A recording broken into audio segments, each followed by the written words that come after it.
50 meter baru. Dari tadi banyak bukit berbatu-batu. Masih tak sampai lagi. Tak jumpa jalan landai. Boleh lah, dia tengah pendek 1 jam lah kalau laju. Dia orang biasa dia je. Okey. Besar gila pokok ni. Jadi merentasi akar-akar pokok. Nampak? Tak nampak? Besar. Tinggi lagi. Masih tiada landai. Selepas CP1 tadi, so naik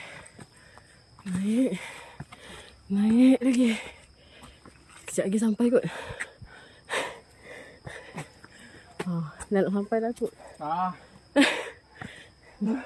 Nampak lagi. Okey. Ni macam mana, Bi? Okey?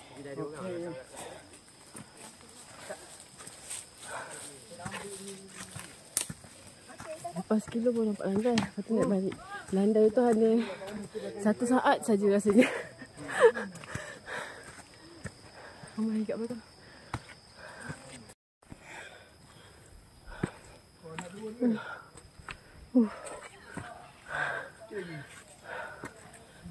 Masih lagi naik.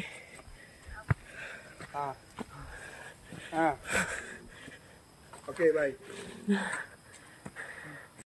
Dah nampak. Mungkin dah nak sampai puncak. Itu hanyalah kata-kata dalam hati.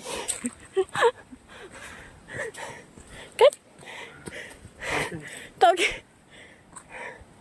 Tapi tak okey. Penat.